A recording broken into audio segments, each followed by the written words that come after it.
महाराष्ट्रात विकलं जाणारं 70% पनीर भेसळयुक्त वनस्पती तूप आणि प्राण्यांच्या फॅटपासून बनवलेलं पनीर विकलं जात असल्याची धक्कादायक माहिती। बीडच्या फरार खोक्याच्या प्रयागराजमधून आवरल्या मुसक्या 6 दिवसांनंतर फरार खोक्या पोलिसांच्या जाळ्यात। मराठी माणसाचा अपमान करणाऱ्या एअरटेलच्या कर्मचारी महिलेचा माफीनामा। एअरटेल गॅलरी चालकानं उद्दाम तरुणीला दिला नारळ। शक्तीपीठ महामार्ग विरोधी आंदोलन स्थगित। 12 जिल्ह्यातील शेतकऱ्यांचा मंत्र्यांना जिल्हाबंदीचा इशारा।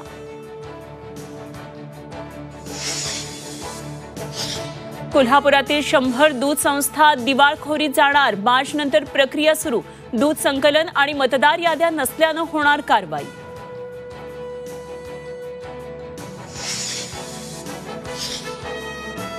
सोलापूर कृषी उत्पन्न बाजार समितीमध्ये कांद्याच्या दरात मोठी घसरण। 3000 रुपयांवरून दर थेट 1500 वर।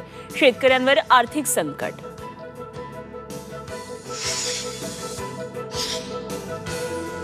होळी, धुलीवंदन, रंगपंचमीसाठी पोलिसांची नियमावली। मुंबई पोलीस आयुक्तांकडून पत्रक जारी। 12 ते 18 मार्च पर्यंत नियम लागू।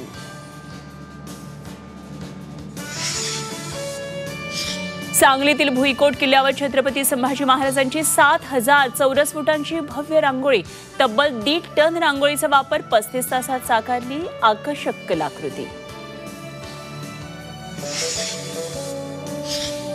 सातपुड्यात रंगतोय भोंगऱ्या बाजार। परंपरा, संस्कृती आणि उत्साहाचा अनोखा संगम। जळगावच्या चोपडा तालुक्यातील आदिवासींचा पारंपरिक बाजार मोठ्या उत्साहात सुरू।